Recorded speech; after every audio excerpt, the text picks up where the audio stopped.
Merci Seigneur. Toi qui vis et règnes jamais pour l'éternité. Toi qui es assis sur ton trône de gloire, revêtu d'une couronne de gloire. Merci Jésus. Merci notre Père et notre Dieu.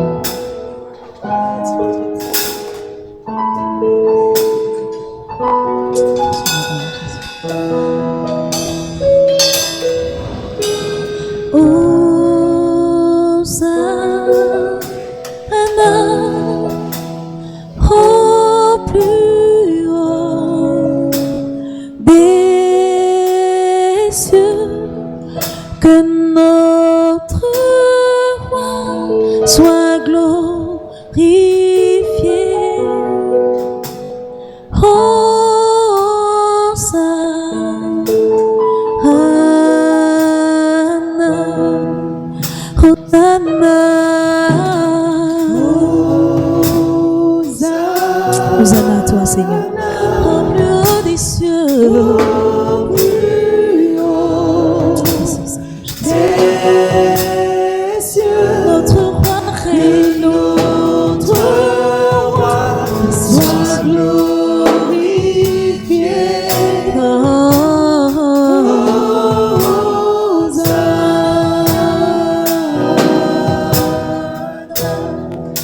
Hosanna.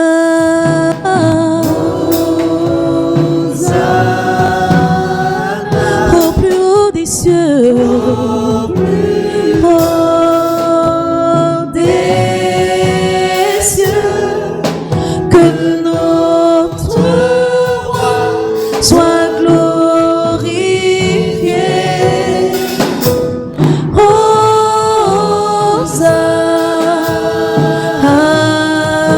Hosanna, Hosanna.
T'élevons plus haut.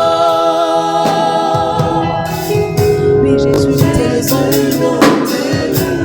nous t'élevons plus haut. Toi qui vis et règnes à jamais. Toi le grand Dieu d'Israël. Toi le maître, le roi de notre pays, le Gabon. Nous t'élevons, Jésus. Oui, Père, parce que toi tu vis et tu règnes, Seigneur. Alors Père, règne sur notre nation, règne dans nos vies, règne dans nos familles. Envahis-nous de ton règne, notre Père et notre Dieu. Plus de toi, Seigneur Jésus, dans nos activités quotidiennes. Plus de toi, Seigneur, dans nos familles. Plus de toi, Seigneur, dans notre intimité. Sois le roi de nos vies, sois le roi de nos familles, sois le roi du Gabon, Jésus. Sois le roi de l'Église. Alléluia.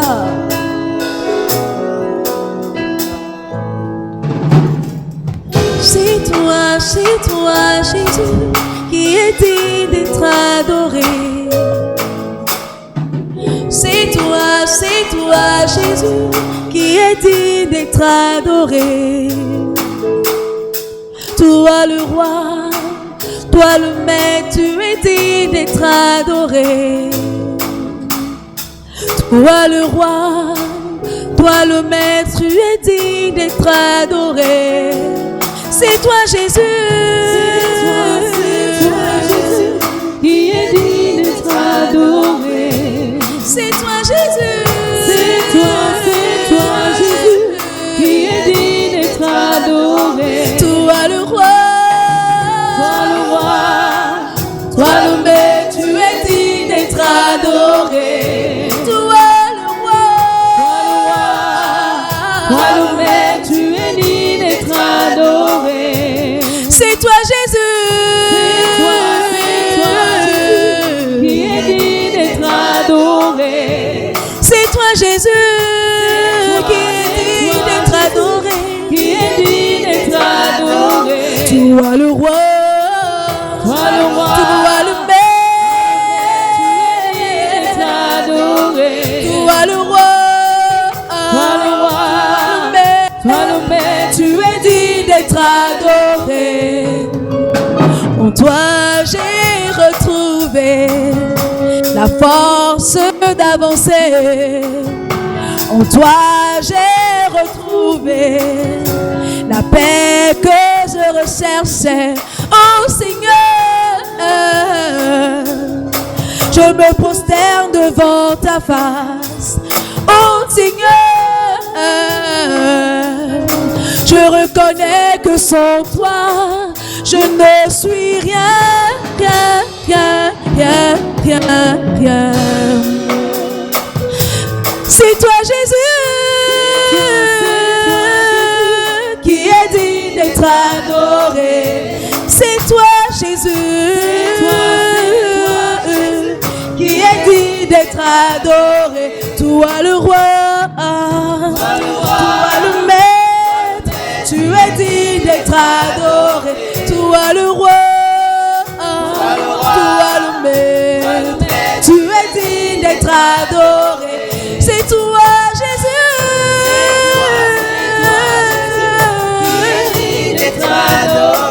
c'est toi Jésus, c'est toi Jésus, qui est digne d'être adoré. Toi le roi, toi le maître, tu es digne d'être adoré. Toi le roi, tu es digne d'être adoré. Toi le roi, toi le roi, toi le maître, tu es digne d'être adoré. Toi le roi, toi le maître, tu es digne d'être adoré. Toi le roi, toi le roi, tu es digne d'être adoré. Toi le roi, toi le maître, tu es digne d'être adoré. Toi le roi, toi le maître, tu es digne d'être adoré. Il est écrit en Apocalypse 19, puis je vis le ciel ouvert, et voici parut un cheval blanc. Celui qui le montait s'appelle fidèle et véritable, et il juge et combat avec justice. Ses yeux étaient comme une flamme de feu, et sur sa tête étaient plusieurs diadèmes. Il avait un nom écrit que personne ne connaît, si ce n'est lui-même. Et il était revêtu d'un vêtement teint de sang. Son nom est la parole de Dieu. Les armées qui sont dans le ciel le suivaient sur des cheveux blancs, revêtus d'un fin lin blanc et pur. De sa bouche sortait une épée aiguë pour frapper les nations. Il les pètera avec une verge de fer. Il foulera la cuve du vin de l'ardente colère du Dieu Tout-Puissant. Il avait sur son vêtement et sur sa cuisse un nom écrit, Roi des rois et Seigneur des seigneurs. Tu es digne, toi le Roi des rois et le Seigneur des seigneurs, en ce jour béni, d'être exalté, d'être magnifié, d'être glorifié encore. N'est-ce pas toi qui as créé toutes choses? Et tu les as créées, Seigneur, pour ta seule gloire. Nous prions qu'aujourd'hui encore, sur toute la surface de la terre, le nom du roi des rois, du seigneur des seigneurs, le nom fidèle de celui qui est fidèle et véritable, celui qui juge et qui combat avec justice. Que ton nom seul, Seigneur, soit exalté. Que ton nom seul soit magnifié. Que tout genou fléchisse devant toi et toute langue confesse que tu es Seigneur et Roi à la gloire du Père. Qu'il en soit ainsi, maintenant encore et pour toujours. Au nom de Jésus-Christ, nous avons prié. Amen. Shalom, shalom, peuple de Dieu. Soyez richement bénis en ce merveilleux jour. C'est encore une grâce, n'est-ce pas, pour nous de nous retrouver dans la présence du Père. Et ce matin, nous voulons partager la parole de Dieu dans l'évangile de Luc, au chapitre 17, à partir du verset 20. Luc, chapitre 17, à partir du verset 20. Et nous lirons jusqu'au verset 37. Merci de bien vouloir vous tenir debout. Les pharisiens demandèrent à Jésus quand viendrait le royaume de Dieu. Il leur répondit, le royaume de Dieu ne vient pas de manière à frapper les regards. On ne dira point, il est ici ou il est là, car voici le royaume de Dieu est au milieu de vous. Et il dit aux disciples, des jours viendront où vous désirerez voir l'un des jours du Fils de l'homme, et vous ne le verrez point. On vous dira, il est ici, il est là, n'y allez pas, ne courez pas après. Car comme l'éclair resplendit et brille d'une extrémité du ciel à l'autre, ainsi sera le Fils de l'homme en son jour. Mais il faut auparavant qu'il souffre beaucoup et qu'il soit rejeté par cette génération. Ce qui arriva du temps de Noé arrivera de même au jour du Fils de l'homme. Les hommes mangeaient, buvaient, se mariaient et mariaient leurs enfants jusqu'au jour où Noé entra dans l'arche, le déluge vint et les fit tous périr. Ce qui arriva du temps de Lot arrivera pareillement. Les hommes mangeaient, buvaient, achetaient, vendaient, plantaient, bâtissaient. Mais le jour où Lot sortit de Sodome, une pluie de feu et de souffle tomba du ciel et les fit tous périr. Il en sera de même le jour où le Fils de l'homme paraîtra. En ce jour-là, celui qui sera sur le toit et qui aura ses effets dans la maison ne descende pas pour les prendre. Et que celui qui sera dans les champs ne retourne pas non plus en arrière. Souvenez-vous de la femme de Lot. Celui qui cherchera à sauver sa vie la perdra, et celui qui la perdra la retrouvera. Je vous le dis, en cette nuit-là, de deux personnes qui seront dans un même lit, l'une sera prise et l'autre laissée. De deux femmes qui moudront ensemble, l'une sera prise et l'autre laissée. De deux hommes qui seront dans un champ, l'un sera pris et l'autre laissé. Les disciples lui dirent, où sera-ce, Seigneur? Et il répondit, où sera le corps? Là s'assembleront les aigles. Alléluia. Veuillez prendre place. Comme nous l'avons lu tantôt, Jésus est le véritable.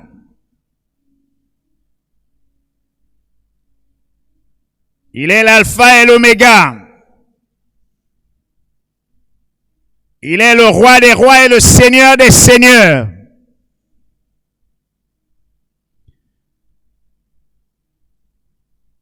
Le début et la fin de toute la création.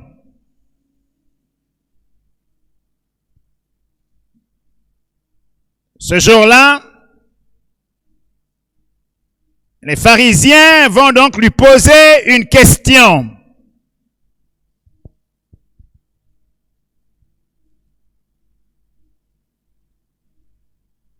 quand viendra le royaume de Dieu?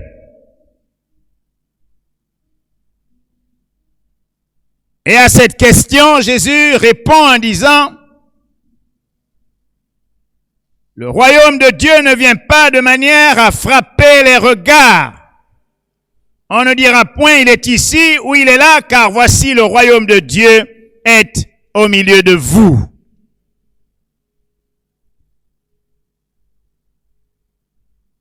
Notre message de ce matin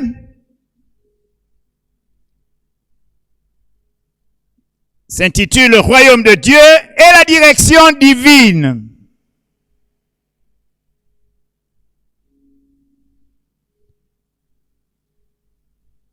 Jésus affirme dans cette parole que le royaume de Dieu est déjà au milieu des hommes à travers sa personne. Et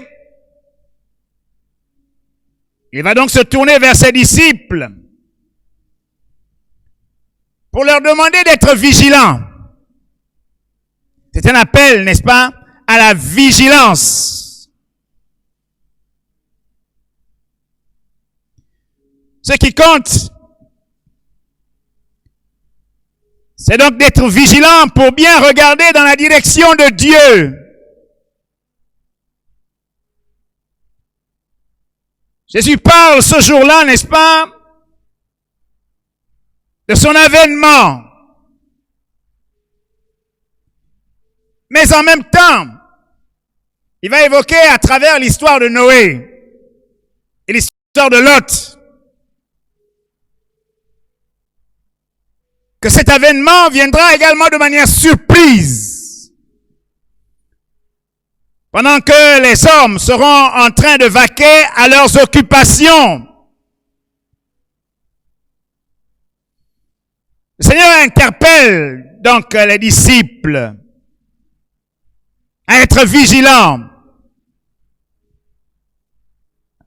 à chercher la direction de Dieu, afin d'éviter le sort qui fut réservé alors à la génération de l'époque de Noé. Nous connaissons l'issue, n'est-ce pas? Ils périrent tous, noyés dans le déluge d'eau. Et sauf une petite famille, celle de Noé, de 8 membres, survécurent au déluge. De la même manière, le Seigneur rappelle ce matin-là, ce jour-là, qu'à cause de ce manque de vigilance, tous ceux de l'époque de Lot, qui étaient à Sodome et à Gomorrhe, furent également, n'est-ce pas, détruits dans le feu. Et même l'épouse de Lot, attachée aux biens de ce monde, périt. L'histoire donc de Noé et de Lot nous montre qu'il y a nécessité de rechercher la direction divine, jusque dans les moindres choses.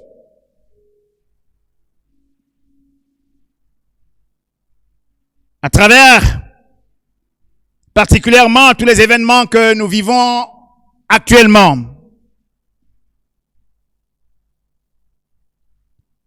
Et la question que nous voulons nous poser ce matin, c'est pourquoi rechercher la direction divine? Et comment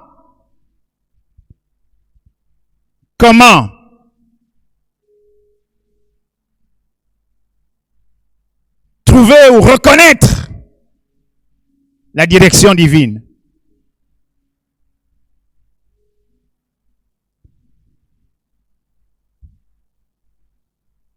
Pourquoi chercher la direction divine?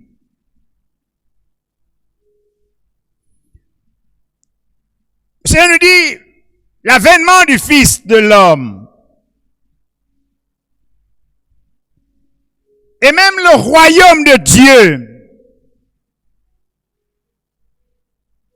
qui était déjà, n'est-ce pas, au milieu des pharisiens, à cette époque-là, ils ne l'ont pas reconnu. Parce qu'ils n'avaient pas la connaissance, n'est-ce pas, de la direction de Dieu.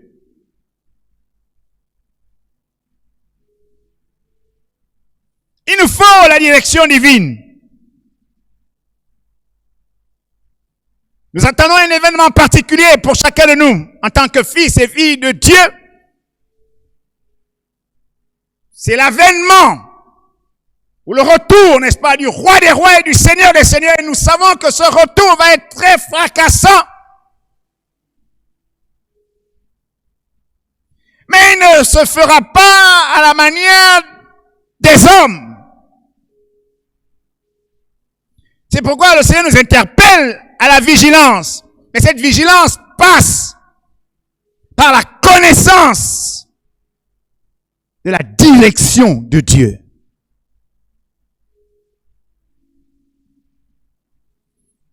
Trois raisons principales que nous allons voir dans un premier temps pour lesquelles nous devons rechercher la direction divine. La première raison, c'est afin de nous mouvoir en toute sécurité dans ce monde méchant et sauvage et réussir malgré tout. Nous mouvoir en toute sécurité dans ce monde méchant et sauvage et réussir malgré tout. La direction divine nous donne donc une bonne acuité visuelle, une bonne connaissance des choses, des temps et des circonstances, une bonne lecture des événements que nous traversons. Le livre de Proverbes au chapitre 14, le verset 12. Proverbe 14, verset 12. Nous parle, n'est-ce pas, de la connaissance de l'homme, opposée à la connaissance de Dieu. Il dit, telle voie paraît droite à un homme, mais son issue, c'est la voie de la mort. Les hommes pensent connaître. Ils pensent avoir la maîtrise des choses. Mais Dieu nous dit, dans ce passage, que une voie peut sembler droite à un homme. Elle peut sembler bonne à un homme. Malheureusement, son issue, c'est la mort. Dieu est seul à connaître la fin des temps et le commencement de toutes choses. Le constat que nous faisons aujourd'hui, c'est que la mort est partout.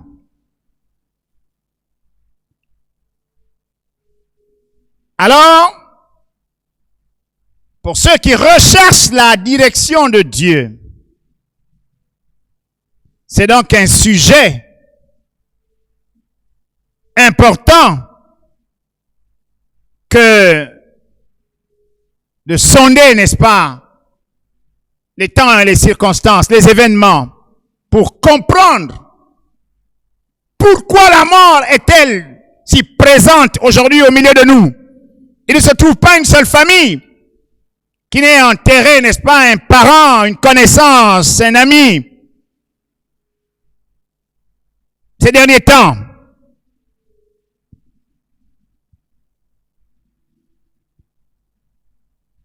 en interrogeant le Seigneur sur la question, voici ce que nous avons découvert dans le livre de l'Apocalypse, au chapitre 9, Apocalypse chapitre 9, les versets 13 à 15.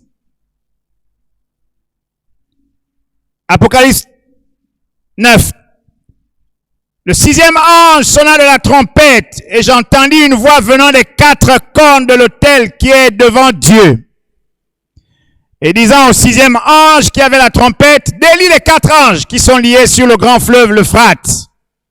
Et les 4 anges qui étaient prêts pour l'heure, le jour, le mois et l'année, ils étaient prêts pour l'heure, le jour, le mois, l'année, furent déliés afin qu'ils tuassent le tiers des hommes. Allons au verset 20. Et au verset 21. Les autres hommes qui ne furent pas tués par ces fléaux ne se repentirent pas des œuvres de leurs mains, de manière à ne point adorer les démons et les idoles d'or, d'argent, des reins de pierre et de bois, qui ne peuvent ni voir, ni entendre, ni marcher. Verset 21. Et ils ne se repentirent pas de leurs meurtres, ni de leurs enchantements, ni de leur impudicité, ni de leur vol. Les fléaux par lesquels donc nous sommes en train de passer, et particulièrement la mort de tant de personnes, Dieu nous dit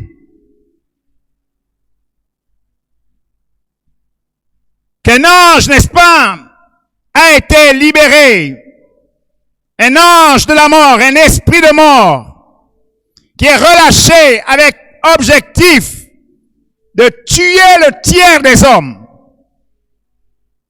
À partir du chapitre 5 de l'Apocalypse, nous voyons le déroulement des événements après la résurrection, n'est-ce pas, de Jésus.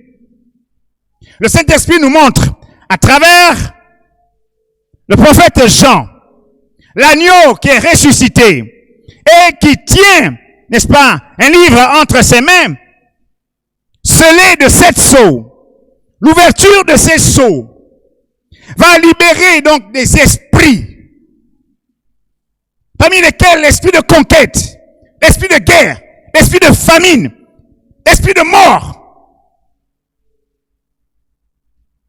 qui va jusqu'à mettre à mort, n'est-ce pas, des fils et des filles de Dieu, des chrétiens, qui mourront en tant que martyrs. Et à partir de l'ouverture du 6e sceau, il y a comme, n'est-ce pas,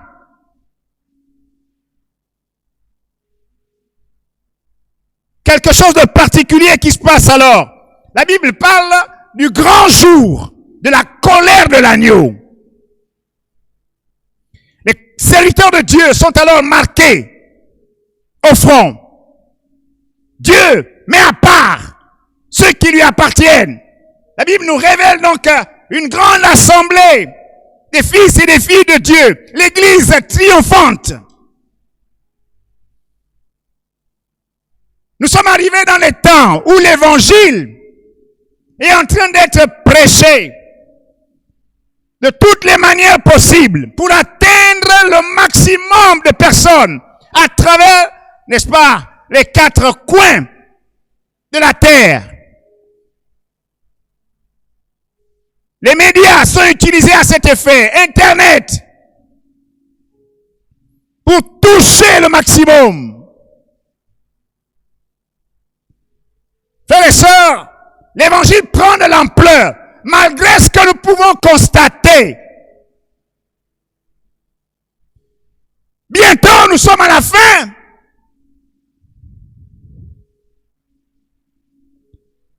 Et lorsque le 7e sceau est ouvert, à partir du chapitre 8 de l'Apocalypse, nous entendons et nous voyons un grand silence. Dieu parle d'un grand silence. Nous en avons déjà parlé il y a quelques semaines. La terre entière, depuis le mois de mars, et même de février, n'est-ce pas, c'est comme arrêter de tourner. Dieu a comme mis une pause sur toutes les activités des hommes.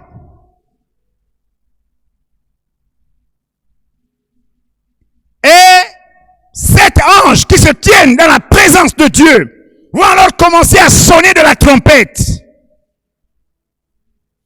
pour annoncer des événements terribles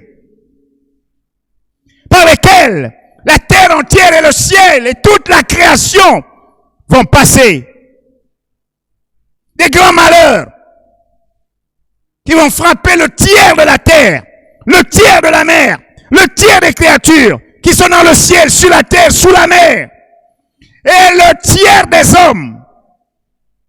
Et l'accent particulier est mis, n'est-ce pas, sur ceux qui ne connaissent pas le Seigneur, ceux qui ne sont pas marqués du sang de Dieu.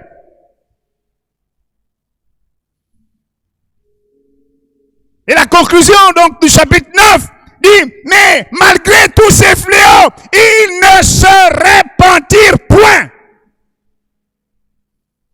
Donc, comme pour dire que l'objectif, c'est d'amener donc les hommes à se repentir, à abandonner toutes leurs mauvaises voies,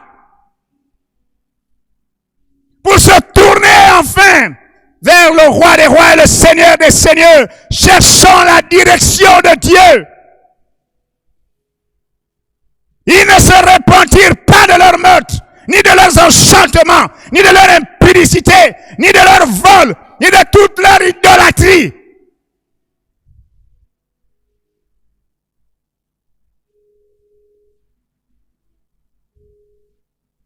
Le cœur de certains hommes est en train de s'endurcir davantage. Et nous connaissons comment ceux de l'époque de Noé ont fini, malgré les avertissements, malgré les injonctions, malgré la prédication de cet homme de Dieu. Pendant près de 100 ans, ils ont fermé leur cœur. La conséquence, nous la connaissons. Ils ont tous péri, noyés.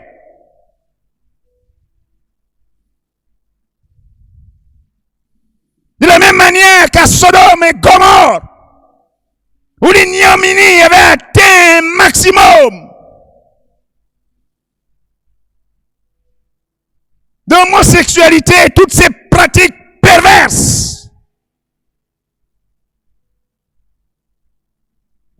avait rempli, n'est-ce pas, le pays, au point que l'odeur de ces choses est montée jusqu'aux narines de Dieu. Alors le feu est descendu, et ils ont tous péri, sauf ceux qui recherchaient la direction de Dieu. Noé recherchait la direction de Dieu. Lot recherchait alors la direction de Dieu. Eux seuls ont échappé à la terrible mort.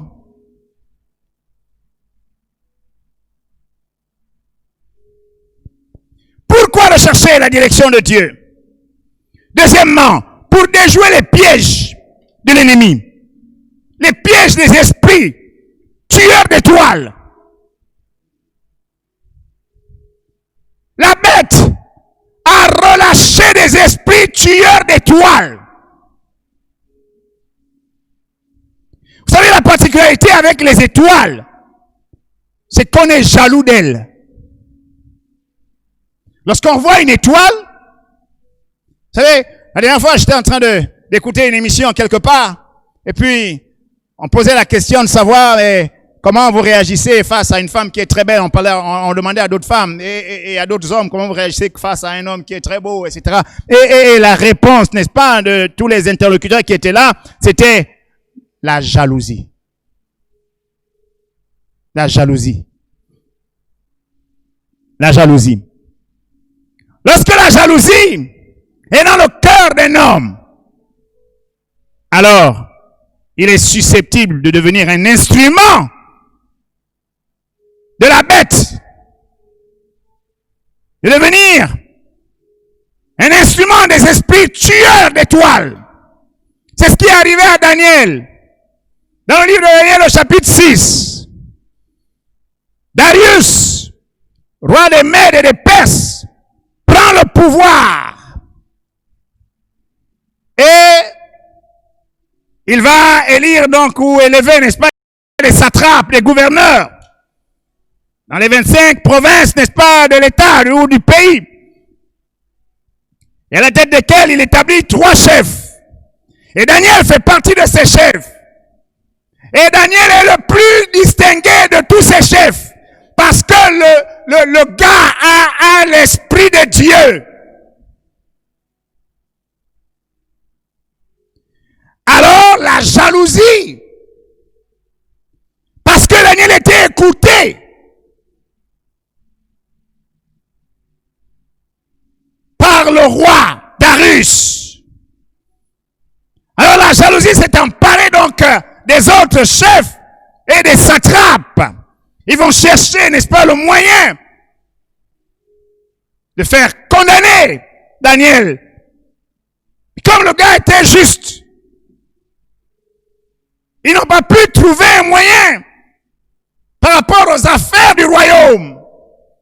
Alors ils se sont tournés vers sa religion, vers la manière, n'est-ce pas, dont il adorait son Dieu, dont il recherchait la direction de Dieu en toutes choses. Le gars était absolument gagné à rechercher la direction de Dieu en toutes choses. Alors, lorsqu'ils ont trouvé donc le moyen de pouvoir l'atteindre à travers son adoration, sa recherche, la direction de son Dieu, ils ont vu le roi et ils lui ont dit, il faut signer un décret interdisant, n'est-ce pas, qu'on invoque d'autres dieux en dehors de toi. Mais Darius était un homme. Qu'est-ce qu'un homme peut connaître? Nous recherchons la direction de Dieu par rapport, n'est-ce pas, aux événements, au temps, par rapport à toutes choses. Dieu seul a le pouvoir et la connaissance de nous montrer ce qui est aujourd'hui, ce qui était hier et ce qui sera demain. Alors, bien entendu, Daniel va refuser d'obtempérer. Il va continuer à chercher, n'est-ce pas, la direction de son Dieu parce que sa vie en dépendait. Ça va lui attirer tous les ennuis que vous connaissez. Il va être arrêté, jeté dans la fosse au lion. Mes frères et sœurs, Dieu n'abandonne pas ceux qui recherchent sa direction. Et Dieu va délivrer donc par sa main puissante. Il va délivrer Daniel de la fosse au lion. De la même manière, les esprits tueurs d'étoiles ont cherché, n'est-ce pas, à détruire les Juifs du temps de Mardochée, du temps de la reine Esther.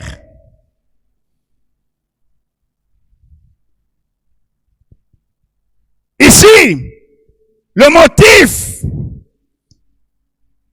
c'était, n'est-ce pas, la haine qui était dans le cœur d'un certain Aman. Premier ministre alors, dans le royaume. Et Aman, lorsqu'on fait des recherches, on se rend compte que ce Aman était un descendant d'Agag, roi amalécite, qui fut vaincu par Saül, roi d'Israël. Mais Saül l'avait épargné. Alors, le prophète Samuel, selon l'instruction que Dieu avait donnée, le prophète Samuel a donc mis en pièces le roi Agag, dont Aman est descendant. Le sentiment de haine, frères et sœurs, alors, n'est-ce pas, circulé de génération en génération, et partout où des Amalécites se trouvaient, des descendants, n'est-ce pas, d'Amalek se trouvaient, il y aurait guerre entre Amalécites et Juifs, tel que l'avait annoncé Moïse, serviteur de l'Éternel.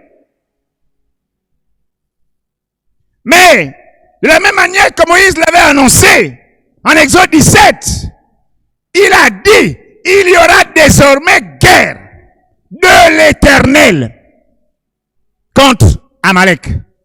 Guerre de l'Éternel. De l'Éternel. Donc une fois, n'est-ce pas, que les fils et les filles de Dieu sont engagés dans cette guerre, l'Éternel lui-même est engagé. Et c'est comme ça, n'est-ce pas, que Aman et tout le peuple qui s'était dressé contre les Hébreux pour chercher, n'est-ce pas, à les détruire, tous ont été exterminés. Dites Amen fort. Et cela a pu se faire parce que Mardokhai ou Mardoché et Esther, la reine, ont cherché la direction de Dieu avec tout le peuple juif. Frères et sœurs, si nous voulons échapper aux traits enflammés du malin, aux esprits tueurs d'élite, parce que vous êtes des élites, vous êtes des étoiles.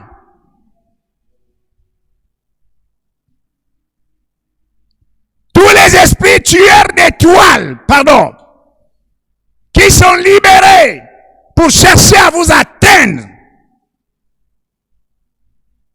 Je déclare aujourd'hui, sur la parole de l'Éternel, qu'ils seront tous exterminés. Pourquoi rechercher la direction divine? Troisièmement, pour pouvoir jouir de notre héritage en Christ et parvenir à notre destinée. Le livre de Deutéronome, au chapitre 28, à partir du verset 1, nous dit ceci: si tu obéis à la voix de l'Éternel, et dans d'autres versions, si tu écoutes la voix de l'Éternel, si tu recherches la direction de l'Éternel, ton Dieu, en observant et mettant en pratique tous ces commandements que je te prescris aujourd'hui, l'Éternel, ton Dieu, te donnera la supériorité sur toutes les nations de la terre. Dis Amen fort. Il dit, voici toutes les bénédictions qui se répandront sur toi et qui seront ton partage lorsque tu rechercheras la direction de l'Éternel. Et en Éphésiens, le Seigneur, n'est-ce pas, nous révèle qu'il a répandu sur tous ses fils et toutes ses filles toutes sortes de bénédictions spirituelles. Toutes sortes de bénédictions. En fait, tu es béni dans tous les domaines de ta vie. Oh my God. Je dis à quelqu'un ce matin, tu es béni, entièrement béni, totalement béni, insolemment béni, dans tous les domaines de ta vie. Il nous a bénis de toutes sortes de bénédictions. Que veux-tu de plus? Si Dieu bénit quelqu'un, qui peut le maudire?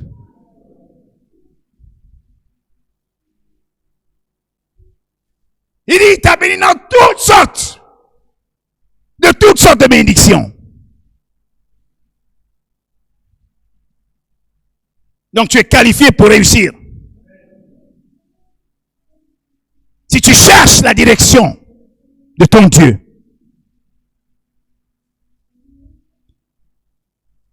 Tu arriveras à ta destinée. Exode 23, le verset 20. Exode 23, verset 20. Regardez cela. Parce que tu es dans la direction de ton Dieu, l'Éternel te dit, voici, j'envoie un ange devant toi pour te protéger en chemin. C'est garanti. Et pour te faire arriver au lieu que j'ai préparé, il te protégera en chemin. Quel que soit le plan de l'ennemi contre toi, ce plan sera déjoué. Et tu arriveras au lieu que Dieu a préparé pour toi. Interdiction pour toi de te retrouver, n'est-ce pas, en train d'aller là où Dieu n'a pas préparé le lieu pour toi. C'est pourquoi il était indispensable de rechercher la direction de l'Éternel.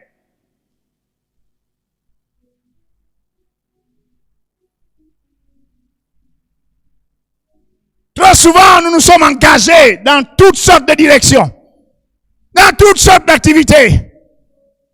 Frères et sœurs, et nous tournons en rond.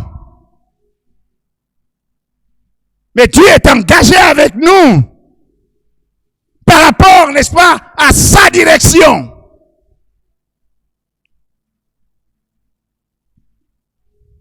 Il nous faut par conséquent nous conformer à la direction du Seigneur. C'est David qui pouvait dire, quand je marche dans la vallée de l'ombre de la mort, je ne crains aucun mal, car tu es avec moi. Ta houlette et ton bâton me rassurent. Alléluia. Comment trouver ou reconnaître la direction de Dieu?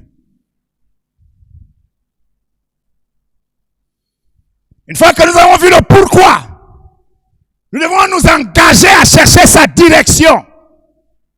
Parce que c'est notre héritage dans le royaume de Dieu.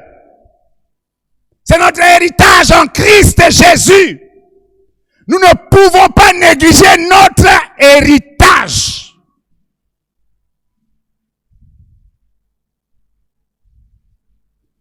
Si nous négligeons notre héritage, frères et sœurs, nous n'aurons que nos yeux pour pleurer.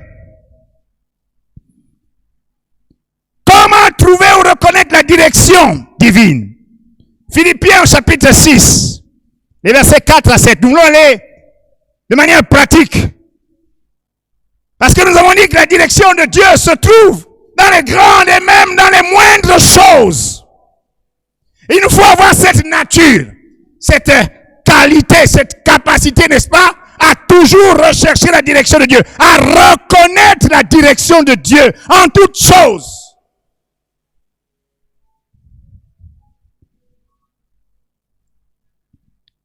Philippiens 6, 4 à 7.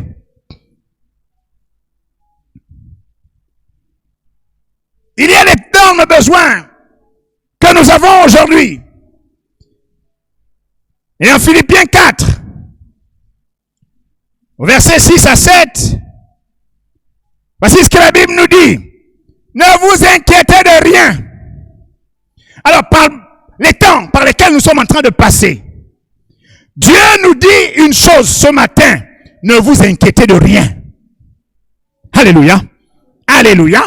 Cette parole s'adresse à des hommes et à des femmes, des fils et des filles de Dieu qui ont véritablement besoin de connaître et de marcher dans la direction de Dieu. Et lorsque nous sommes engagés à cela, Dieu nous dit, ne vous inquiétez de rien. Mais en toute chose, faites connaître vos besoins à Dieu par des prières et des supplications avec des actions de grâce. Et la paix de Dieu, qui surpasse toute intelligence, gardera vos cœurs et vos pensées en Jésus-Christ. Dites amen fort.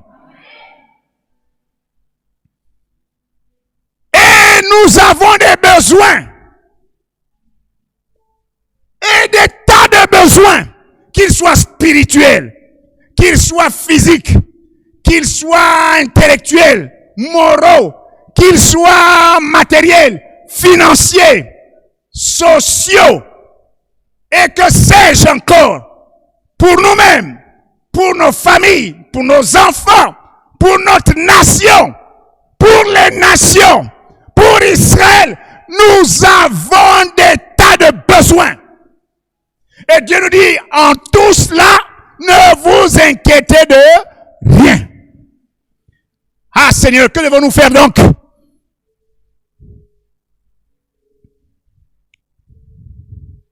Reviens au verset 6. Il dit, mais en toute chose, faites connaître vos besoins à Dieu par des prières et des supplications avec des actions de grâce. Alléluia. Souvent, nous sommes enclins, n'est-ce pas, à courir pour faire des choses. Mais Dieu nous dit, non, ne cours pas. Voici ce qu'il faut que tu fasses d'abord. Il dit, mais en toute chose, faites connaître vos besoins à Dieu. Il a dit, en toute chose. c'est écrit? Comment tu peux me dire aujourd'hui, oh non, mais tu vois, dans tel domaine, il faut aussi agir. Non, monsieur, non. C'est pas ce qui est écrit dans ma Bible. Dans ma Bible, il est écrit, mais en toute chose, fais connaître à Dieu tes besoins. Alléluia. Et lorsque nous sommes engagés à ça, Dieu nous répond. Dieu nous répond. Il nous fait connaître sa direction. Comme un bon père qu'il est. Alléluia. La première chose, le premier signe que nous pouvons, n'est-ce pas, partager ce soir ou ce matin concernant la direction de Dieu en toutes choses, dans tous nos besoins, c'est la révélation. Dieu nous révèle la chose. Il nous révèle quelque chose. Job 33, le verset 14. Job 33, le verset 14. Nous dit Dieu parle tantôt d'une manière, tantôt d'une autre. Il parle. Ce n'est pas parce que tu ne vois pas ou parce que tu n'as pas entendu que Dieu n'a pas parlé. Le problème, ce n'est pas Dieu. Le problème, c'est toi. Alors ne viens pas dire, Dieu ne m'aime pas, Dieu ne m'entend pas, Dieu ne me voit pas. Pourquoi il voit seulement le pasteur? Pourquoi il voit seulement la pasteuse? Non! Dieu t'entend, Dieu te voit. Le problème, ce n'est pas Dieu. Le problème, c'est toi. Il dit, Dieu parle cependant tantôt d'une manière, tantôt d'une autre. Et l'on n'y prend point garde. Alors il nous suffit donc d'y prendre garde pour entendre ce que Dieu nous dit.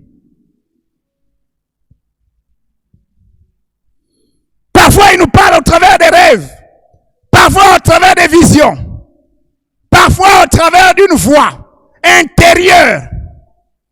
Il parle, il met une pensée en nous, par l'Esprit, parce qu'il nous a donné son Saint-Esprit. Alléluia. Parce qu'il nous a donné son esprit. Il dit l'esprit de Dieu en nous rend témoignage à notre esprit que nous sommes fils de Dieu. Donc le témoignage est rendu dans ton esprit.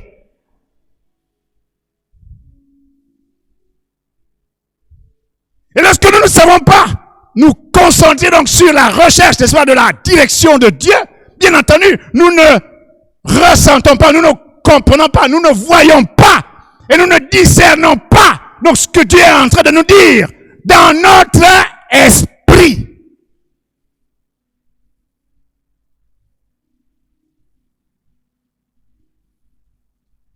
Et une fois que nous avons reçu la révélation qui nous vient de Dieu d'une manière ou d'une autre, écrivons-la. Écrivons-la. Prenons l'habitude d'écrire. Frères et sœurs, dans le livre de l'Apocalypse, lorsque Dieu montre à Jean toutes ces images terribles, Dieu lui dit, écris-le. Écris-le. Écris.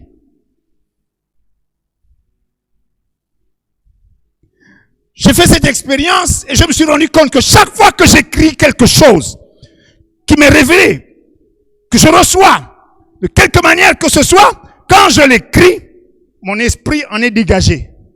Je suis libéré.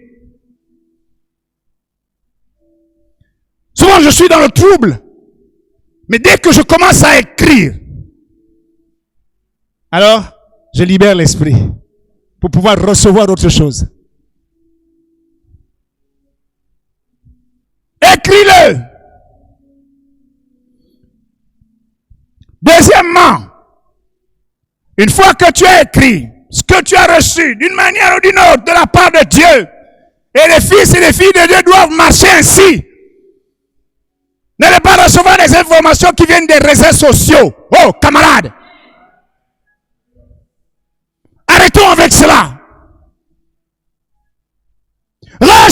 direction de Dieu. Et dans tous les milieux aujourd'hui, malheureusement, c'est garanti. On est dans les réseaux sociaux. Qu'est-ce que tu as entendu ceci? Est-ce que tu as reçu cela? Est-ce que tu as vu ceci? Est-ce que tu as vu cela? Est-ce que c'est cela la direction de Dieu?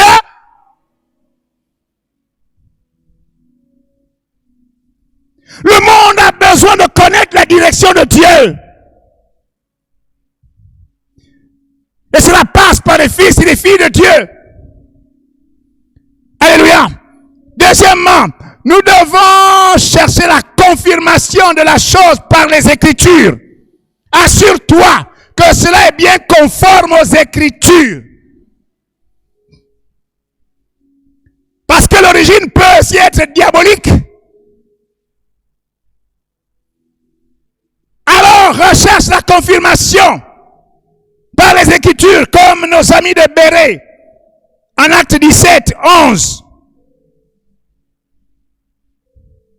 Voici une église qui, chaque fois, n'est-ce pas, qu'elle recevait en partage la parole, eh bien, elle recherchait. Il dit, plusieurs d'entre eux crurent, ainsi que beaucoup de femmes grecques de distinction. Ces Juifs avaient des sentiments plus nobles que ceux de Thessalonique.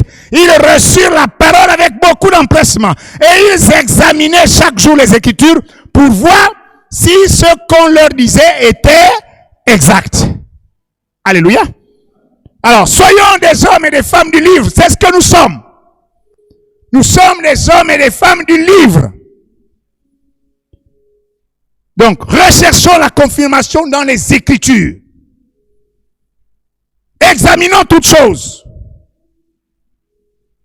à la lumière de la parole de Dieu pour nous assurer que nous sommes bel et bien dans la direction de Dieu. Alléluia. Troisièmement, recherchons le signe de la paix. C'est ce que Paul nous dit en Philippiens 4, 7, au verset 7. Il dit, faites connaître à Dieu tous vos besoins par les prières et supplications, avec des actions de grâce. Et la paix de Dieu, qui surpasse toute intelligence, gardera vos cœurs et vos pensées en Jésus-Christ. Dites amen fort. Ouais. Vous voyez, moi j'ai été agréablement surpris. Parce que souvent lorsque nous prions, nous demandons des choses, nous voulons voir quelque chose, n'est-ce pas, se manifester dans notre vie, nous courons, nous nous empressons à rechercher la manifestation de la chose. Or Dieu nous dit non, non. Ce qu'il nous donne, parce que ta demande était spirituelle, alors il te donne une réponse spirituelle. D'abord, spirituelle. C'est ici qu'il est dit, la foi vient de ce que l'on entend. Tu reçois, n'est-ce pas, quelque chose de spirituel. D'abord, il dit, et la paix de Dieu. Le diable ne te donnera jamais la paix. Le diable va t'apporter du trouble, de la confusion, mais jamais de paix. Quand tu es dans la direction de Dieu, la paix est un signe absolument catégorique. La paix. Alors examine ton cœur. C'est pourquoi de temps en temps, il faut pouvoir se retirer du bruit des hommes. Hein? Pourquoi Jésus, quand il allait dans la présence du Père, il s'est retiré?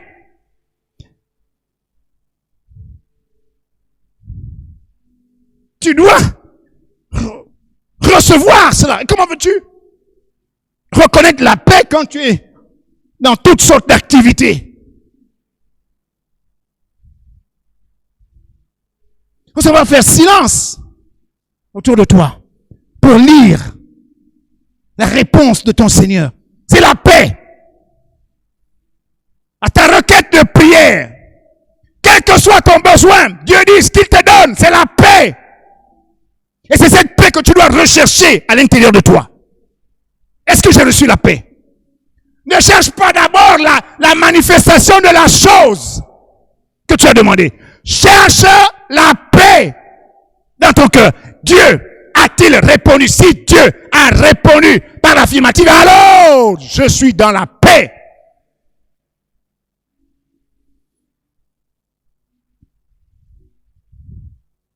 La paix.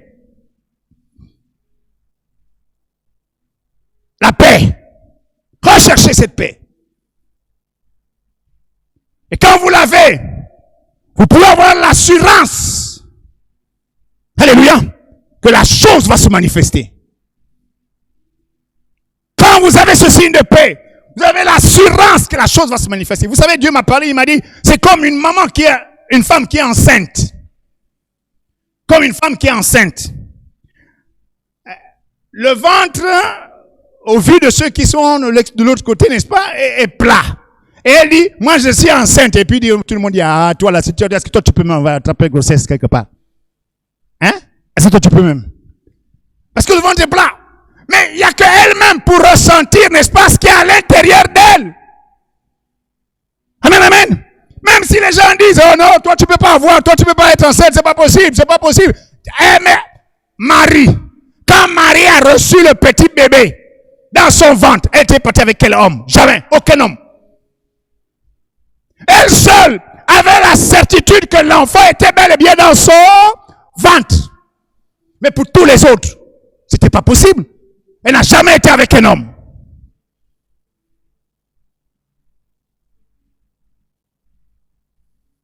Même Joseph a dû imaginer des choses. Il dit, ah, mais c'est tellement qu'elle est partie avec quelqu'un d'autre. Mais non, monsieur Joseph, elle n'a jamais été avec quelqu'un d'autre. Et c'est pour ça que Dieu vient le rassurer. Alléluia. Alléluia. La paix. Et donc, quand vous avez un enfant dans votre ventre, madame, vous seul, n'est-ce pas, connaissez ce qui se passe à l'intérieur de vous. Et vous avez cette assurance et cette certitude que vous avez bel et bien un enfant dans votre ventre. De la même manière, quand Dieu répond par la paix, vous seul savez que la réponse est déjà arrivée. Dieu m'a répondu. Et sur cette base-là, Dieu dit, faites connaître à Dieu tous vos besoins. Et sur cette base-là, et la paix de Dieu, qui surpasse toute intelligence, gardera vos cœurs et vos pensées en Jésus. Vous voyez? Alors vos cœurs et vos pensées ne sont plus perturbés.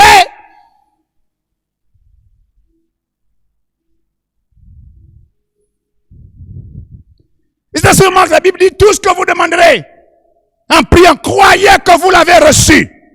Croyez que c'est fait. Croyez et vous le verrez s'accomplir. C'est parce que vous croyez que la chose est déjà en vous.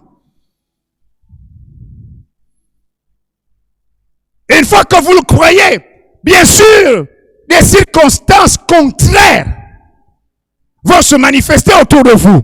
Et c'est le 4e point. Vous devez alors répondre aux circonstances défavorables. Si Dieu dit, dans votre âme intérieure, dans votre esprit, que j'ai répondu à ta prière, parce que Jésus, par ses meurtrissures, t'a déjà guéri, Dieu met en toi, n'est-ce pas, cette réponse dans ton esprit, la paix s'installe en toi, camarade. Même si tu vois encore, n'est-ce pas, les manifestations de la maladie sous la forme extérieure, ne panique pas. Réponds par la parole de foi aux circonstances défavorables. Alléluia. C'est ici que tu as besoin de connaître la parole de foi. Certains, pour certains, ça se manifeste par des chants. Des chants de foi. Alléluia. Donc ils chantent. Puisque j'ai l'assurance à travers la paix, j'ai l'assurance de la chose, alors je peux chanter, je peux célébrer mon Dieu. Alléluia. Même si on me dit, oh non, non, non, c'est pas possible. Tu n'auras jamais ça. Je dis, ah, là c'est toi qui le dis. Mais pour moi, la chose est déjà accomplie. Chantez. Ou proclamez votre victoire en Jésus.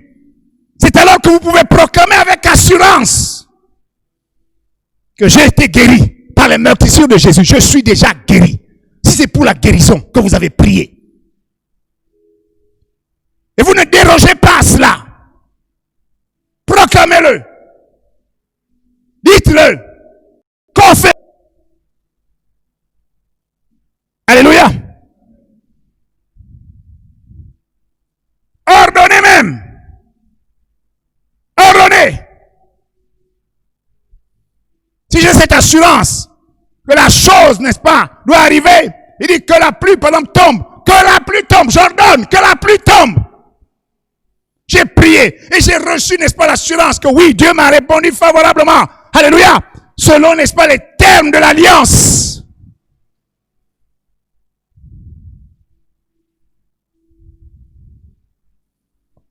Écoutez les amis,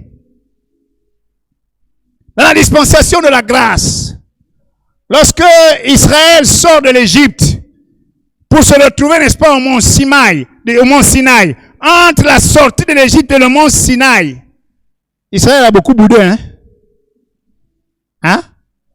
Mais ils ne sont pas morts. La bonne nouvelle, c'est qu'ils ne sont pas morts. Malgré toutes les bouderies, hein? Dieu, ils ne sont pas morts. Alléluia. Dieu a dit à Moïse, Moïse, donne-leur ce qu'ils veulent. Amen, amen. Donne-leur. Donne-leur. Donne-leur. Mais, à partir du mont Sinaï, la loi s'est établie. Hein? Et Dieu dit, alors à partir de maintenant là, c'est la loi qui va vous juger. Et ils ont commencé à mourir. Et la bonne nouvelle, c'est que nous sommes sous la grâce. Il y a amen fort. Il y a amen très fort. C'est pour ça que je vois parfois des fils et des filles de Dieu qui se débattent. Ils sont parfois, ils sont en colère même vis-à-vis de Dieu pour un aspect quelconque. Ils sont en colère. Je dis, c'est pas grave. Tu es sous la grâce. Tu es sous la grâce. Tu ne comprends pas encore, mais tu comprendras. Alléluia. Alléluia. Alléluia. Le pardon et la miséricorde de Dieu est opérationnel, n'est-ce pas, au milieu de nous. Dites amen fort. Dites amen très fort. Frères et sœurs, la troisième chose, n'est-ce pas, que je voudrais dire à propos de la parole de foi, c'est que nous devons la prononcer, parfois en langue. C'est pour cela que c'est indispensable. Oui, il faut repousser, n'est-ce pas, les forces des ténèbres qui viennent vous faire croire le contraire de ce que Dieu vous a déjà dit. Il faut les refouler. Et parfois le langage que vous adoptez est important. Donc vous devez parler en langue. Parler dans des langues originales, des langues anciennes. Parler en langue. Il y a une puissance qui est attachée aux langues originales. Vous comprenez, non? Demandez à un papa Ishira de vous parler dans la langue originale. Et écoutez un jeune qui parle le Ishira d'aujourd'hui. Vous allez voir à quel point le Ishira d'aujourd'hui est faible.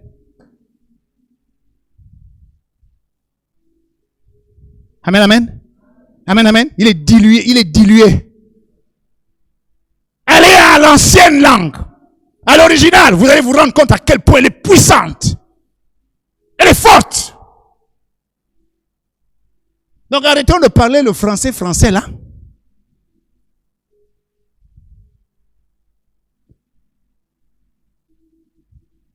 Et la quatrième chose, n'est-ce pas, que je voudrais dire, à propos de la parole de foi, c'est de la répéter. Il faut la répéter. Il faut répéter. Il faut répéter. Il faut répéter. Répète, je suis guéri. Je suis guéri. J'ai été guéri par les meurtrissures de Jésus. Je suis guéri. Et je ne serai plus jamais malade. Répétez-le.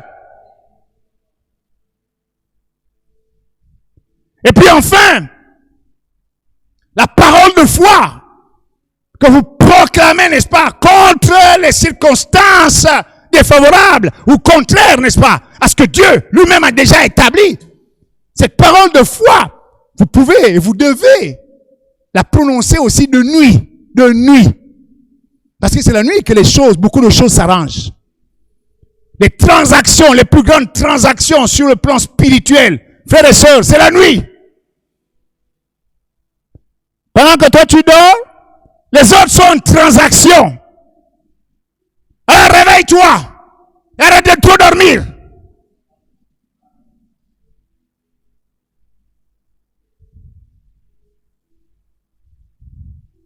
La parole de foi prend, n'est-ce pas, lorsque on respecte tous ces principes, prend sa dimension la plus grande, la plus puissante. Et tous vos ennemis sont obligés d'être refoulés. Amen, amen. C'est alors, n'est-ce pas, que vous voyez la chose s'accomplir. Parce que quand l'enfant est dans le ventre, il faut qu'il grandisse un peu. On a eu quand même le temps de grandir. Voyez, non? Hein? Dieu a répondu, oui, mais il y a un temps pour l'accomplissement. Il y a un temps pour la manifestation. C'est le temps de gestation. Et c'est durant ce temps de gestation, n'est-ce pas, que comme le diable avait poursuivi la femme, vous comprenez? Donc le temps de gestation vous permet, n'est-ce pas, de protéger, n'est-ce pas, le bébé réponse qui est en vous. Et c'est pour cela que vous devez affirmer contre tous ses ennemis, n'est-ce pas, la parole de foi.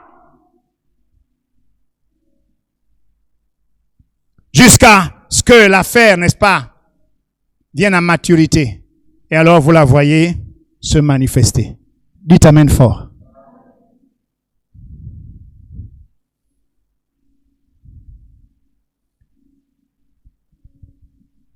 Noé, en connaissant la direction divine, a échappé au déluge à son époque. Jésus, qui connaissait la direction divine, a accompli parfaitement sa mission et a glorifié le Père. Il a inauguré, n'est-ce pas, le royaume de Dieu sur la terre. Les temps présents, frères et sœurs, et les événements terribles par lesquels nous passons, nous imposent donc la connaissance de la direction divine. Cette connaissance de la direction divine nous amène à nous repentir de toutes les mauvaises voies que nous avons empruntées pour nous tourner résolument vers la volonté de Dieu. Cette direction divine nous amène, n'est-ce pas, à vivre et à jouir des bénédictions du royaume de Dieu et à échapper au piège de la bête et de son prophète. Le royaume de Dieu, a dit le Seigneur, est forcé. Et ce sont les violents qui s'en emparent. Ma prière pour chacun de nous ce matin, c'est que nous fassions donc œuvre de violence. Et que nous forcions les choses sur la base de ce que nous avons partagé, n'est-ce pas, ce matin. Il nous faut rechercher la direction divine. Malgré tout ce qui peut nous embrigader ou chercher, n'est-ce pas, à nous maintenir loin de cette direction. Battons-nous. Lèvons-nous résolument. Frères et sœurs, relèvons-nous résolument. Avec violence. Avec force. Pour rechercher la direction divine. Notre salut en dépend. Le salut de notre famille, le salut de notre nation en dépend. Que Dieu bénisse sa parole. Amen.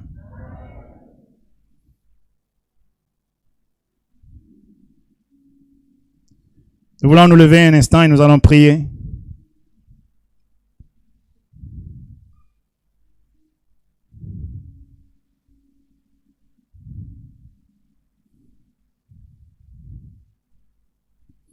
Bénissons le Seigneur pour sa parole.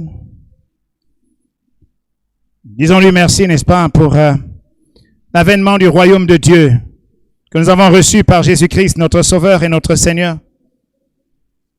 Et ce royaume de Dieu doit s'affermir en chacun de nous et dans notre environnement. Et cela passe par la direction divine dans laquelle nous devons nous engager fermement.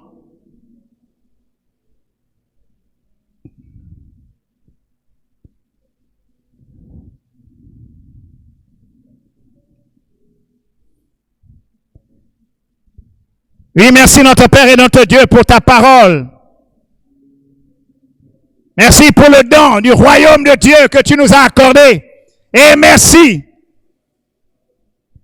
de ce que par l'exemple de Noé, d'Abraham, de Lot,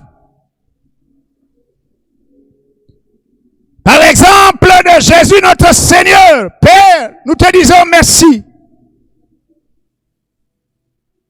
de nous avoir montré la nécessité de rechercher la direction divine dans toutes choses.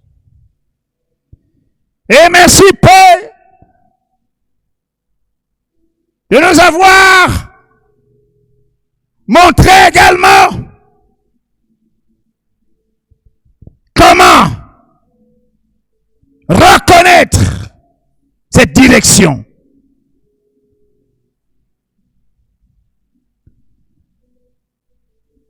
Sois exalté, sois glorifié.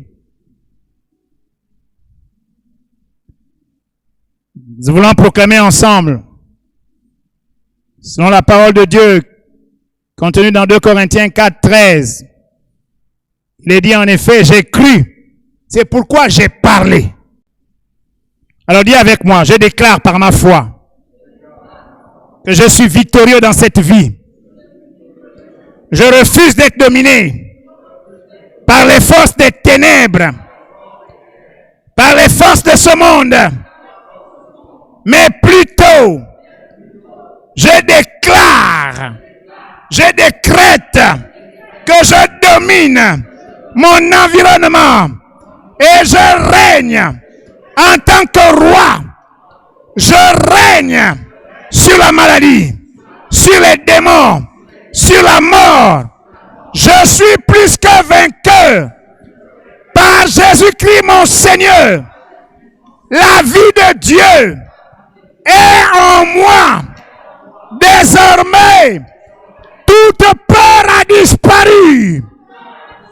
J'ai vaincu et je vaincrai encore tous les esprits de poursuite contre moi, tous les esprits tueurs d'étoiles, au nom de Jésus, j'ai la vie de Dieu, mon succès, ma santé, ma prospérité, ma longue vie sont assurés.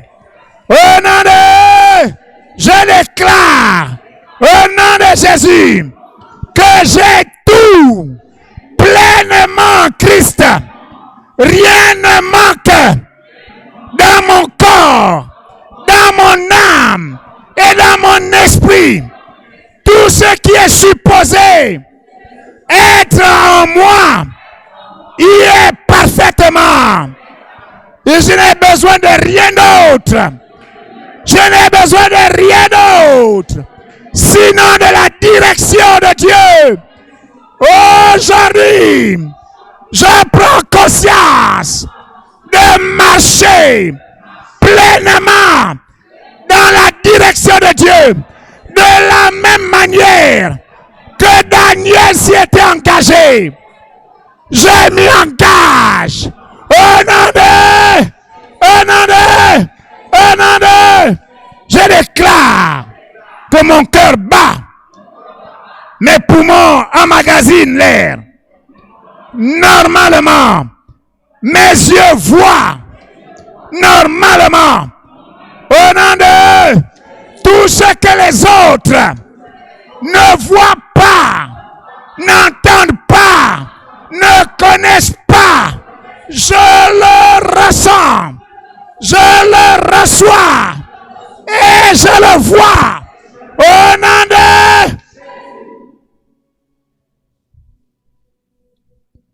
Bénis ton Seigneur et ton Dieu.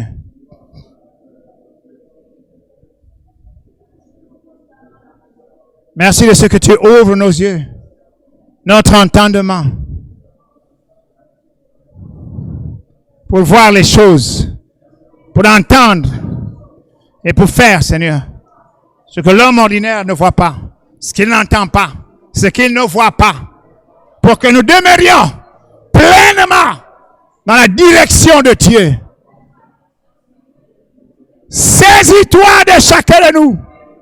Saisis-toi, Seigneur, par ton esprit de chacun de nous pour nous faire marcher dans ta direction afin que nous jouissions pleinement du royaume de Dieu. Et que nous soyons prêts pour la venue du roi des rois et du Seigneur des seigneurs. Que ta grâce soit avec nous encore et que toute la gloire te revienne, Père. Nous avons prié au nom de Christ Jésus. Amen.